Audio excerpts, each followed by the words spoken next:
수요를 영어로 demand라 그럴 겁니다. 그래서 앞으로 이제 함수 표시할 때 D란 말을 많이 쓸 겁니다.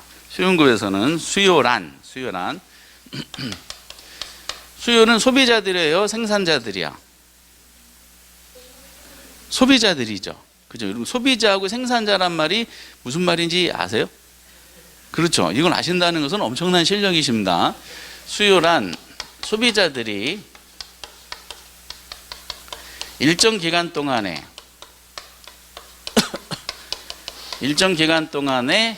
재화나 서비스,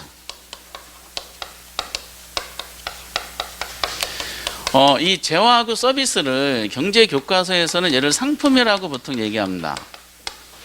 상품. 근데 상품인데 여기 이제 재화는 무슨 상품이냐면은 유형의 상품을 말하고 서비스는 무형의 상품이야. 근데 부동산 학에서는 부동산을 다루죠.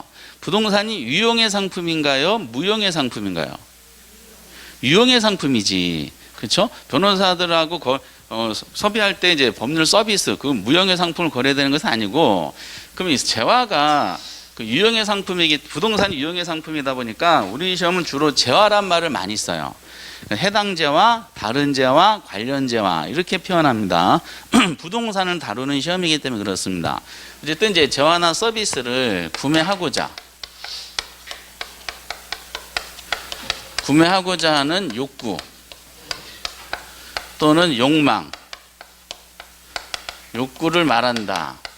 요게 이제 경제 교과서에 나와 있는 가장 기본적인 수요의 개념이다라고 하시고, 나중에 공급도 똑같아요.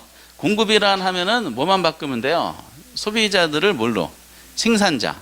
그리고 이제 구매가 아니라 생산 또는 판매하고자 이렇게만 바꾸면 되는 거기 때문에 성격이 같습니다. 여기서 이제 중요한 걸 끄집어내야 되는데, 먼저 이거 일정 기간이란 말이야. 여기 첫 번째 중요한 것이 요거를 무슨 논리냐면 유랑 개념이다라고 얘기합니다.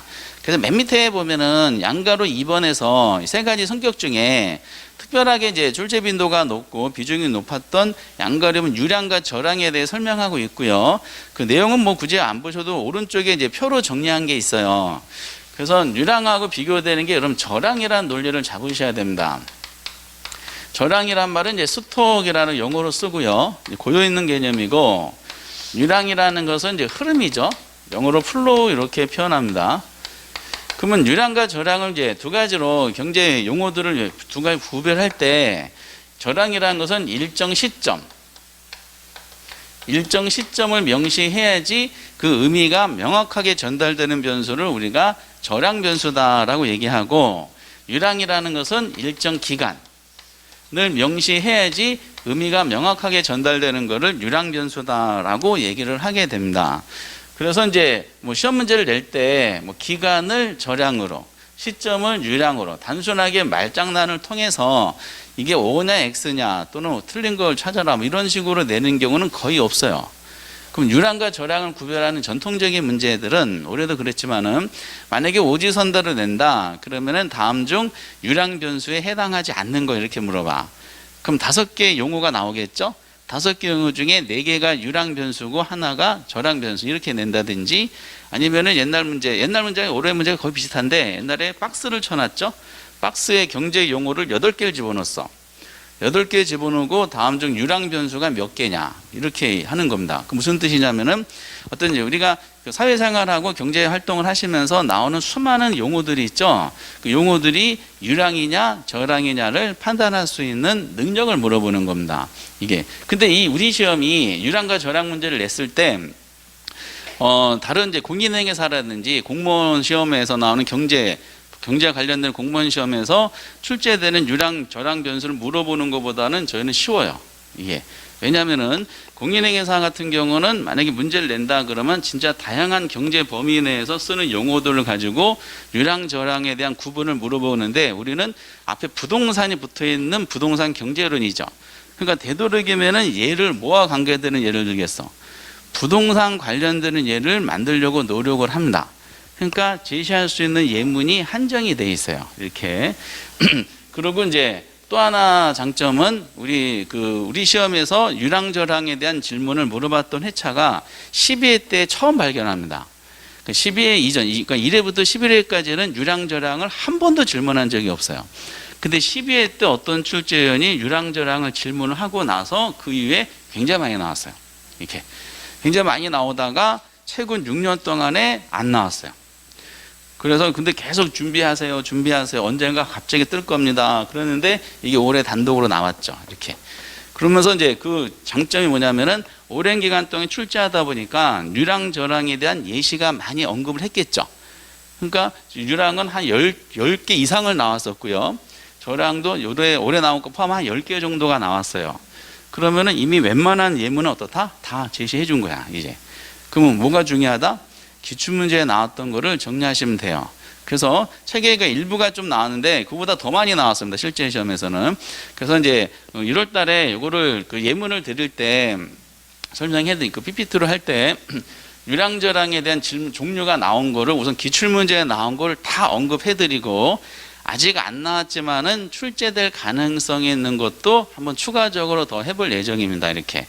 근데 이 부분이 올해 31회 때 단독 문제로 나왔어요. 그럼 32회 때는 어떻게 될까?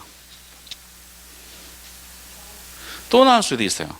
유랑저랑이 3년 연속 나온 적도 있기 때문에 그렇습니다. 지문으로도 자주 언급했기 때문에 그래요. 그래서 뭐뭐뭐는 유랑이다, 뭐뭐뭐는 저랑이다 라고 얘기합니다. 그럼 경제교과서에서는 자세한 종류를 많이 언급하진 않아요. 이거는 해석의 문제고 이해도를 물어보는 거기 때문에 어느 한 용어를 가지고 이게 유랑이다라고 하면 나머지 용어들이 여기에 맞춰가지고 이해하라 이런 식으로 이제 책에 소술이 됩니다.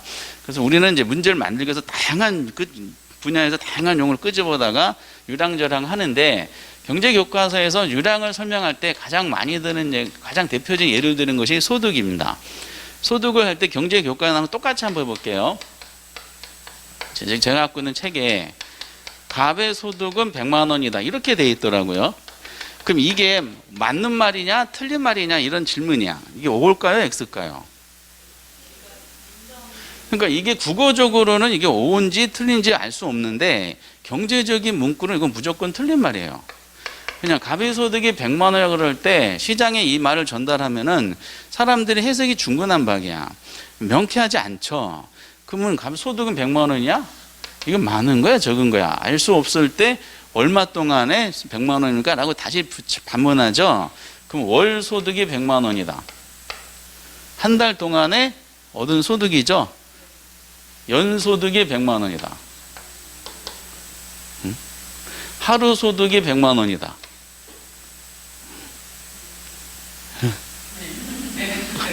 그러니까 같은 100만 원인데 연이냐 월이냐 하루냐 이 기간이 있죠. 기간에 따라서 100만 원의 가치는 달라지게 됩니다. 그래서 시장에 있는 사람한테 이 소득 100만 원에 대한 가치를 판단하게 만들어주려면은 이 기간을 붙여야 돼요. 그럼 소득이 대표적인 그래서 일정 기간을 명시해야지 의미가 전달되는 유랑 변수라고 알면은 소득과 관계되는 건 다 유랑이야. 이렇게. 그 투자론에 보면은 소득의 종류가 여러 개가 있어요.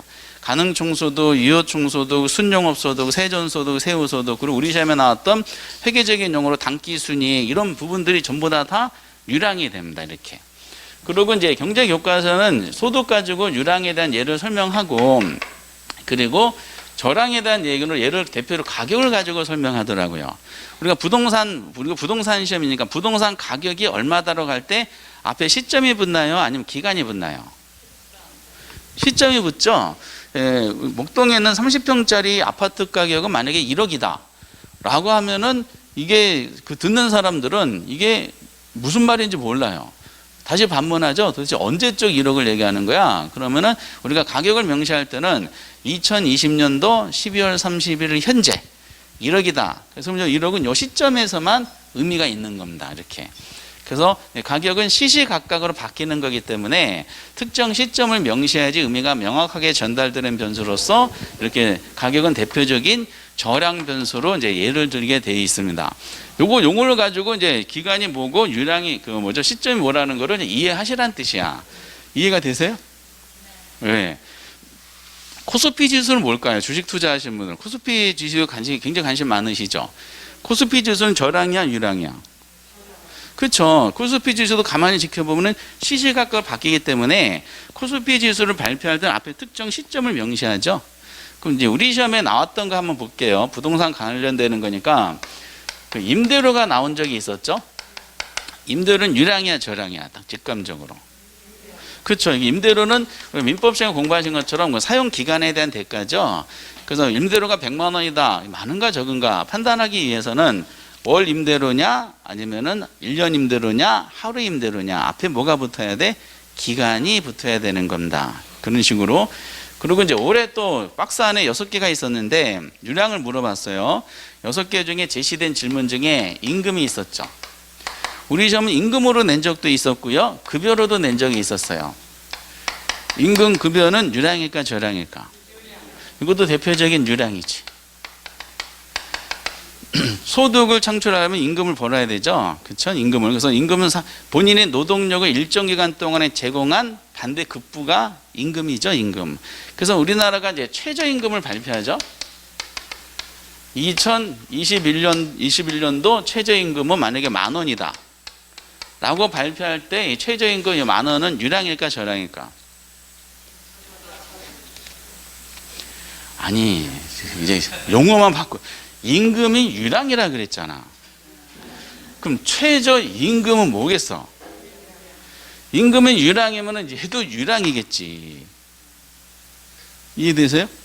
그럼 최저임금 10,000원이라고 만에 가정하면 앞에 뭐가 붙어? 기간이 붙어 시점이 붙어? 기간이 붙지. 시간당 급여잖아. 그 시급이라 그러죠, 줄여서. 시간당 급여. 그래서 1시간 동안에 노동력을 제공한 반대 급부가 최저임금 이런 거잖아요. 저는 이제 제가 대통령 되면은 저는 최저임금을 저는 이제 1,000원으로 할 겁니다. 이 정도는 받아야 돼. 1,000원. 초당 1,000원 최저임금. 얘는 유량이야 저량이야? 이것도 유량이지. 1초 동안에 노동력을 제공하니까. 그럼 1초 지나면 1,000원, 2초 지나면 2,000원, 10초 지나면 10,000원. 이렇게 되는 겁니다. 뭐 그렇게 연결이 되는 거다라고 보시면 돼요. 여러분들 자녀분들한테 주시는 용돈 있죠? 용돈은 유량이야 저량이야? 유량이지. 용돈이 10,000원이다. 많이 받는지 적게 많이 모르죠. 한 달 용돈이냐 하루 용돈이냐 이게 달라지게 됩니다. 근데 용돈은 시험에 안 내죠. 이렇게 그런 식으로 이제 연결이 되고. 올해 또 나왔던 것만 한번 해보면 주택 거래량 유량일까 저량일까? 이 주택 거래량 정말 많이 나왔어요 우리 시험에서. 부동산 시험이니까. 공인회계 시험에서 주택 거래량이 나온 적은 제가 옛날에 했을 때는 없었어요. 근데 우리 시험이니까 주택 거래량이죠. 이건 뭐죠? 유량이지 대표적인. 이것도 저희들이 이제 일상생활 내용이잖아. 여러분들 중개업 하신 분한테 한번 물어보세요. 주택을 몇 건 거래하셨어요? 10건 했어요. 많이 한 거야 적게 한 거야? 알 수가 없어. 뭐가 붙어야 돼? 기간이 붙어야 돼. 10분 동안에 10건 했다. 매매로만. 그쵸? 100억짜리를 10건 했다. 와, 양타. 중개수수 1%. 우와. 그런데 중개업소 오픈한 지가 10년 됐는데 10건 했대. 같은 10건이라도 앞에 기간이 뭐가 문제에 따라서 그 10건이라는 가치가 확 달라지죠. 그러니까 주택 거래량은 우리 시험에서 꾸준하게 나오는 대표적인 뭐다? 유량이 되는 거야. 유량. 주택 거래량 임금 올해 다 나왔었고요. 저것도 이제 그러면은 가장 유명한 것 중에 이제 여러분 재고량이 있어요. 재고량은 유량일까 저량일까? 재고량이 저량이죠. 그럼 재고 인수인계할 때 재고 파악을 하면서 인수인계하잖아요. 그러면 인수인계 그 시점 마무리된 시점 있죠. 날짜 정해놓잖아. 재고량은 대표적 뭐다? 저량. 인구수. 그것도 저량이지. 그것도 저희들이 이제 생애주기 동안에 인구조사 여러 번 참여하셨잖아. 그랬을 때 인구조사 발표할 때 언론에 발표할 때 앞에 시점부터 기간에부터 시점 붙는 걸 아마 신문에서 읽어보셨을 거야. 5년마다 인구조사할 때 인구수는 대표적인 저량이지. 인구수 발표할 때 몇 년도 몇 월 며칠 현재 아마 인구조사 기간이 마무리된 시점이 될 겁니다. 시점 우리나라 인구수는 얼마다. 그런 의미에서 중국은 인구조사가 자체가 불가능하다 그러죠. 이쪽에서 하면 이쪽에서 튀어나오고 이쪽에서 튀어나오고 막 이렇게 하다 보니까 그래서 이 두 가지가 재고량하고 인구수가 우리 시험에서 가장 많이 나온 저량 변수의 종류예요. 이렇게. 그 올해는 6개가 있었는데 5개, 5개는 이미 다 옛날에 우리 시험에 출제했던 내용이야. 하도 많이 나오니까 이제 웬만한 건 이제 다 나온 거 떠내고 그래요. 근데 이제 하나 더 있었는데 통화량이야. 근데 통화량이 재미난 게 우리 시험에서 시험 보기 한 3일 전인가 수요일 날 마무리 이제 그 지문 연습한 적이 있었거든요. 근데 통화량을 이제 연습했었어. 통화량이 저량이냐 유량이냐 연습하고 가셨는데 또 틀려주셨더라고. 3일 전에 했잖아요. 그랬더니 글쎄요, 3일이 너무 오래전에 해가지고 이런 식으로 통화량이 저량일까 유량일까? 대표적인 저량이에요. 통화량이라는 것은 현재 우리나라에서 유통되는 화폐량을 말합니다. 그 화폐량은 시시각각으로 바뀌게 되죠. 이렇게. 근데 이걸 모의고사에서 통화량을 내드리잖아. 근데 어떤 분은 의외로 상당수 분들이 전화 통화량으로 생각하시더라고요.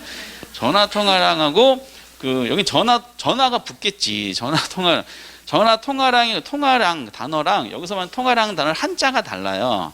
그러니까 이거는 특정 시점에 유통되는 화폐량. 대표적인 저량 개념입니다. 그리고 아직 안 나왔지만은 항상 가능성이 있는 후보 지문 중에 주택보급률이라는 게 있어요. 많이 들어보셨죠? 우리나라의 주택보급률 발표할 때 이 보급률은 발표할 때 앞에 시점이 붙어서 발표하나요? 기간이 붙어서 발표하나요? 관심이 없어 우리는. 그렇죠? 그럼 보급률은 대표적인 저량 변수일까 유량 변수일까? 대표적인 저량 변수지. 주택보급률 발표할 때는 앞에 특정 시점, 그러니까 2020년도 12월 31일 현재 목동지역의 주택보급률은 뭐 90%다, 뭐 80%다. 여기 발표를 해요. 그럼 요 퍼센티지는 언제 특정 시점에서만 의미가 있는 거야. 그 다음날 또 바뀌어. 뭐 4인 기준 가구수가 바뀐다든지 주택의 신축하고 멸실되면서 이게 바뀌기 때문에 보급률은 대표적인 저량 변수가 됩니다. 그러면 또 이제 상식적으로 수출량 있죠. 저량일까 유량일까? 이것도 언론에서 많이 아시잖아. 대표적인 유량 개념이잖아. 수출량 발표할 때 앞에 기간이 붙잖아요. 뭐 12월 동안은 우리나라 수출량 얼마다. 오늘 1년 지나면은 2020년 동안은 우리나라 수출량 얼마다. 이렇게 기간이 나오잖아. 1년도 달성되냐. 수입량은 뭘까요? 수출량이 유량이면 수입량도 당연히 유량이지. 근데 요거는 안 나왔는데, 근데 시험은 이게 나왔어. 국제수지. 유량일까 저량일까? 유량이지. 수출량과 수입량이 유량이면 국제수지도 유량이지. 그래서 만약에 2020년 우리나라 수출량이 만약에 뭐 1000억 달러다. 수입량은 만약에 700억 달러다. 그래서 무역수지가 300억 달러 1년 동안의 흑자다. 이렇게 발표하죠. 그러니까 이제 요거를 안다고 가정하고 바로 요걸 낸 거지. 그러니까 이제 지금은 맛배기만 본 거예요. 그래서 시험 때까지 여러분들이 이제 1월 달에 자료를 드렸을 때 이게 한 10개 이상 나올 거, 요것도 한 10개 이상 나올 겁니다. 그러면은 문구를 읽다가 이 용어는 저량이고 요 용어는 유량이다라는 것이 금방 이해가 되는 용어들은 그냥 패스하시면 되고, 나온다고 가정했을 때 이 용어가 좀 헷갈릴 것 같다고 개인적으로 동그라미 치셔가지고 계속 확인하셔야 됩니다. 그래서 이 저량 유량을 되게 좋아하고 있는 주제 중에 하나가 되고요. 첫 번째 성격, 수요는 어쨌든 일정 기간을 붙기 때문에 무슨 성질? 유량의 성질을 갖는 것이 보통이다라는 걸 잊지 마시고요.